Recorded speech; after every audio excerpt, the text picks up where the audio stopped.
Last episode we discussed the awakening of Frodo in a bed in Rivendell and Gandalf's biggest mistake. Today we continue from there, sadly in a shorter episode due to schedule issues. But don't worry, there are a lot of fascinating little lore details that await us today and in future episodes, because the chapters about Rivendell are lore-wise among the most complex chapters in The Lord of the Rings, at least in my opinion.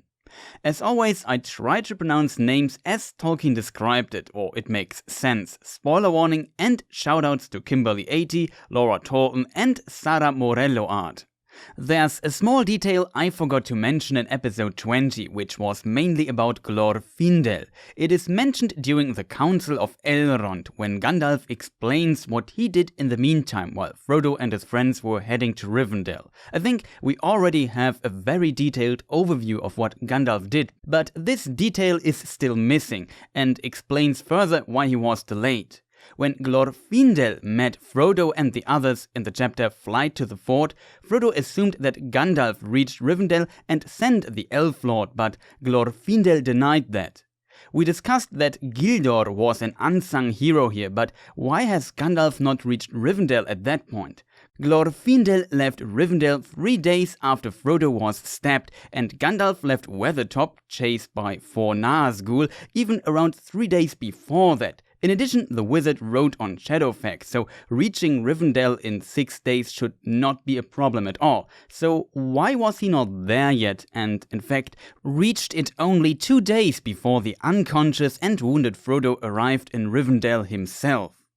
Gandalf was smart and drew the 4 Nazgûl away from Frodo as far as possible. For this he rode north, even reaching the Ettenmoors. At some point the Nazgûl stopped the chase and returned. What is weird is that we can read that Shadowfax could not ride among the rocks of the Trollfells. The Trollfells are the Ettenmoors. And Gandalf departed with Shadowfax and sent him back to his master in Rohan.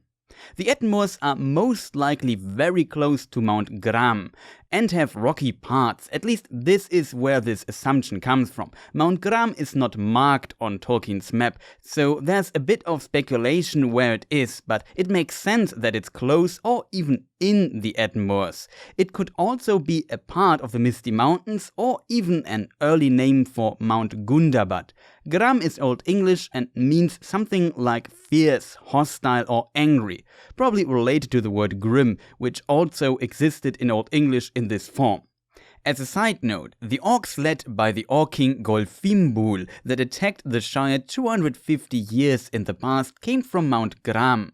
You maybe remember this from The Hobbit's first chapter and the story about Bandobras Took, an ancestor of Bilbo, also known as Bull Roarer. According to Hobbit legend, Golf was invented in that battle. However, this area was also once part of Angmar, so the Nazgûl knew this place and Gandalf had to walk now. I assume if even Shadowfax can't ride here, the Nazgûl couldn't either, and that could be one reason why they returned. But it's weird that Gandalf departed with Shadowfax. I assume he hoped the Black Riders would chase him further, and when they did not, it was too late and Shadowfax was gone already. However, this led to Gandalf walking back to Rivendell, which caused a huge delay. In the end, it took Gandalf 15 days in total to reach Rivendell from Weathertop, and that is why Glorfindel did not meet Gandalf, and Rivendell heard the news of Frodo's journey not from the Grey Wizard but from Gildor. I have to admit, this detail seems very strange to me. Of course, luring the 4 Nazgûl away far into the north makes totally sense. This was once Angmar, and maybe the Black Riders felt more confident against the wizard on the soil of their former realm.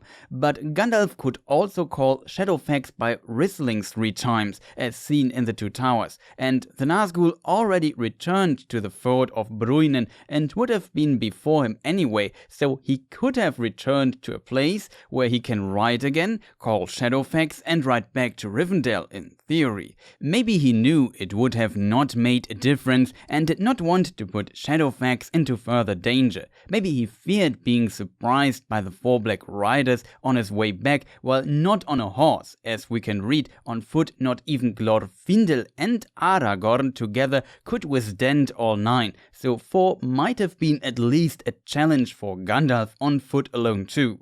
We also know that the 4 Nazgûl arrived with their horses when Frodo was fleeing on Glorfindel's horse Asfaloth to the ford of Bruinen and almost cut off his way, so you could argue delaying the 4 Black Riders so far into the north was just barely enough to make the difference in the end, but it worked. I think it's a weird but fascinating detail, and Gandalf reached Rivendell just 2 days before Frodo because of it. But let us return to Gandalf sitting at Frodo's bed. The wizard explains to Frodo that Elrond tended Frodo for 4 nights and 3 days. 4 plus 3 is 7, which is a special or divine number in, for example, Judaism, and might symbol Eru's intervention here, but maybe this goes too far interpretation-wise. It's just an interesting idea. Even Gandalf had very little hope, but in the end Elrond was able to remove the splinter, which worked inwards. We talked about this in the episode about the Morgul knife. I imagine it as a surgery, and that the evil magic of the splinter tried to transform Frodo slowly into a wraith. How Elrond was able to find the splinter and remove it, and how this transformation works exactly, we don't know.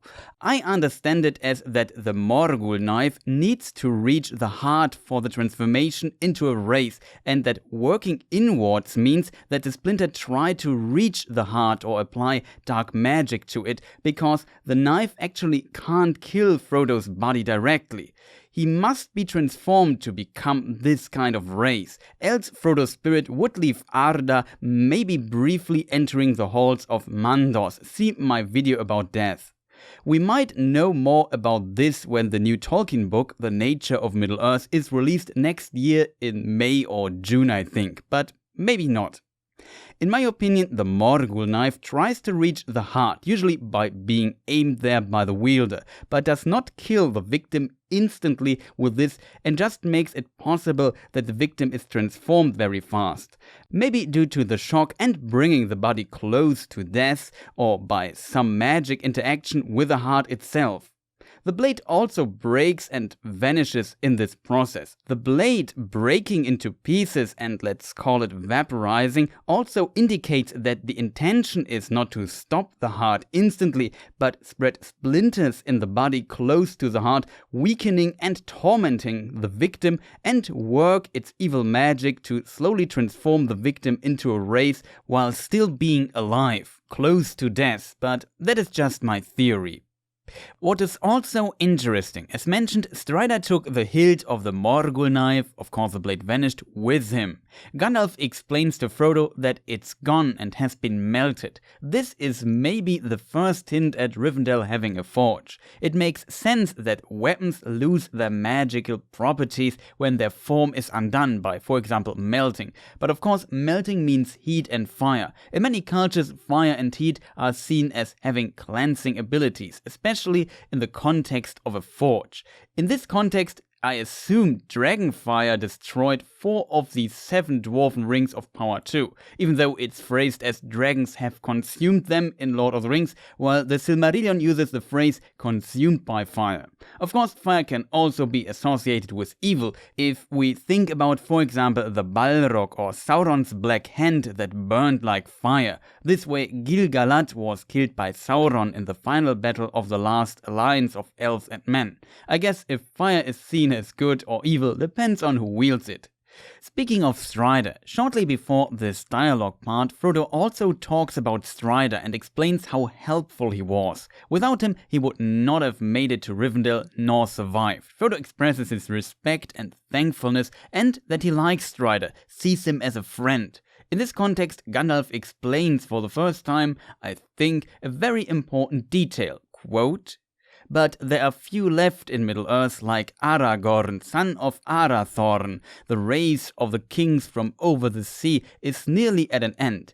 It may be that this War of the Ring will be their last adventure.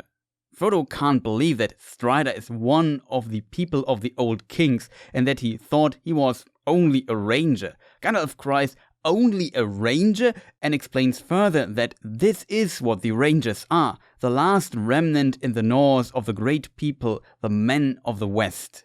I already made a video about Aragorn a long time ago, but the content is still up to date and we also talked about him in this series too. Here we learn in the book, maybe for the first time directly, that Strider is not just some dude living in the woods, but actually Isildur's heir. We might have gotten an earlier hint on who Strider actually is in the passage of the book where Strider told the hobbits the story of Beren and Luthien on Weathertop. Quote, "Above him was a black starry sky. Suddenly a pale light appeared over the crown of Weathertop behind him. The waxing moon was climbing slowly above the hill that overshadowed them, and the stars above the hilltop faded." I imagine that the moon suddenly appears like a crown for Strider, and Tolkien also uses the word crown too, to I assume describe how the old ruins of Amon Sul are like a crown for the hill. Then the stars faded behind the pale light of the moon. We also see the crown and the stars on Gondor's and Arnor's banners, and the symbols are in this passage too, which can't be a coincidence. In my opinion, this is a masterfully and artfully written hidden hint or image of Strider being Isildur's heir and maybe of his future or fate. As we discussed in the Fight of Weathertop episode, even stars and moon battled with Sauron and his servants this fateful night, so I see this as plausible. I also think this detail shows why it's worth reading The Lord of the Rings and how much thought Tolkien put into it. In the film, it is also in Rivendell where we learn about Strider's backstory. We have him sitting close to the shards of Narsil, reading a book and talking to Boromir, and a moment later we have a dialogue with Arwen. Then, in the Council of Elrond, Legolas explicitly says that Aragorn is Isildur's heir. As you can see, the films solve this differently, but also around the same point in the timeline as the books, and also some subtle elements that reveal this detail already before it's mentioned explicitly. It might not reach the artfulness of the book in this regard, but they put in some effort into it too, and also needed not to lose the viewers who didn't know the books before. So who is Strider? He is the chieftain of the Dúnedain, and the Dúnedain are the men of the West. Centuries after the first men awoke at the year 1 of the first age of the years of the sun, a group fled to the west coast of Middle-earth called Beleriand, which does not exist anymore. They were called the Edain. Later also a group of Easterlings followed. The Edain had 3 houses and an additional group, the Dúnedain. We will come to the latter group much later in this series. The Dúnedain were a group of the Edain that was rewarded for their efforts in the War of Wrath, the gigantic war that closed the First Age. The reward was a prolonged lifespan and an island that was later known as Númenor. We talked about that already in a previous episode. After Númenor's destruction, some managed to escape. One group was faithful to Eru and the Valar and founded Arnor and Gondor as their new kingdoms in exile. Arnor was destroyed by Angmar, and the son of the last king of Arthedain, that's what was left of Arnor, decided to not call himself king because his realm was destroyed, and he became the first chieftain of the Dúnedain Rangers of the North. Fast forward 1000 years, and during the events of The Lord of the Rings, it is his descendant Aragorn who is chieftain now. If we look at Arvedui, the last king of Arthedain, and how he lived in his later days, we already see similarities to a ranger's or even Strider's life. He was out in the wild, traveling far into the north with his heirlooms with him, hiding, trying to survive, to maybe one day reclaim his kingdom. He failed in the last part though, so did all his descendants until Aragorn. In one of the heirlooms lies another interesting detail for another episode. Maybe Arvedui, the last king, and his men were the prototype of the Dúnedain Rangers of the north, and his son just continued it without calling himself king. You might ask, what were those Dúnedain Rangers and their chieftain Strider doing all the time? In a long dialogue with Boromir during the Council of Elrond, Aragorn has an answer. In the film, we have the "by the blood of our people" line from Boromir. This line is inspired by a passage in the book, but there it's much longer and more complicated. This quote is part of Aragorn's answer there.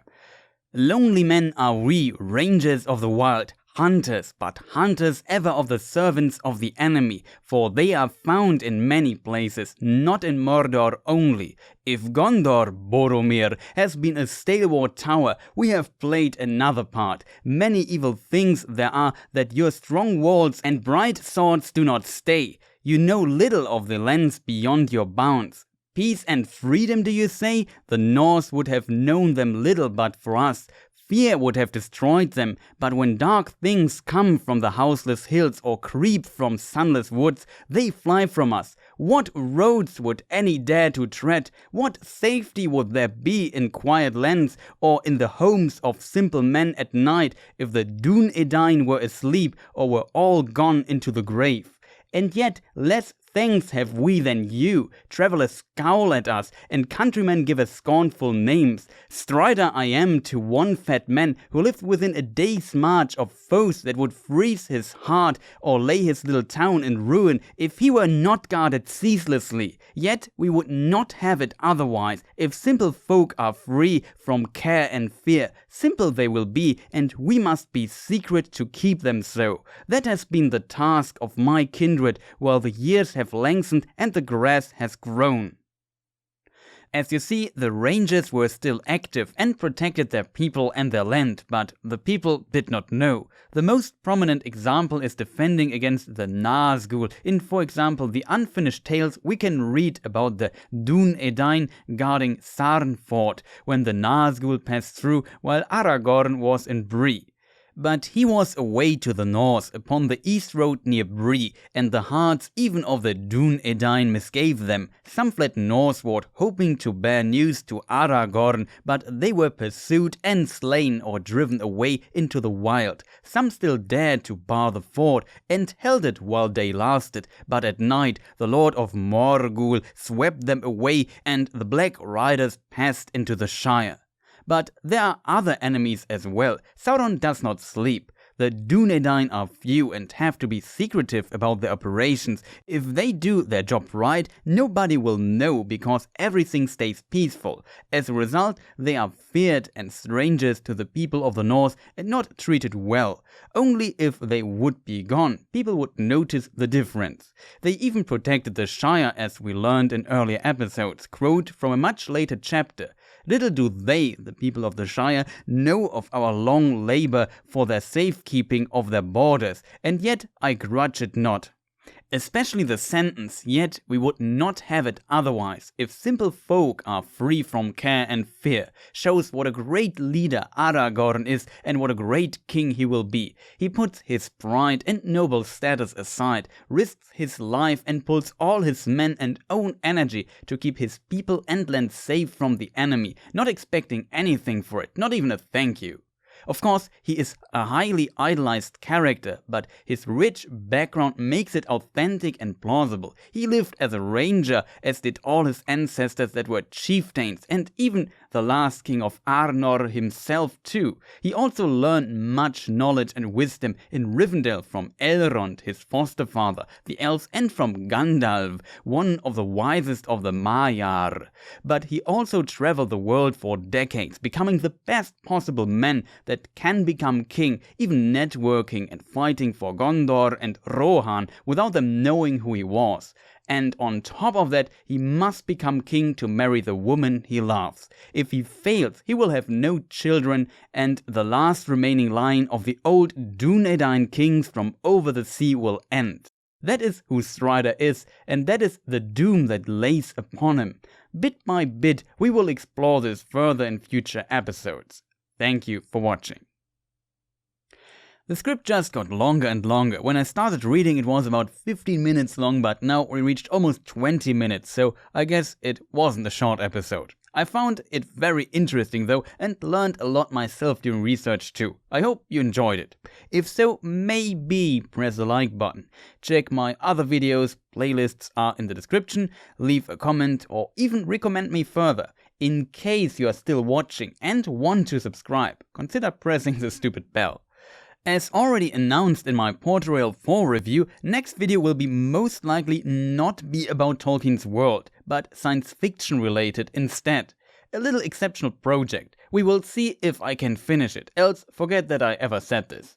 Next month will be busy for me. If I can make it, I will release one more lore video and maybe the typical My Games of the Year 2020 video. But I know myself well enough that it could be delayed to January. Beyond that, I also stream from time to time on Twitch. We are currently playing through the classic Demon's Souls on PlayStation 3 with a bit of salt. Feel free to join. Again, thank you for watching and goodbye.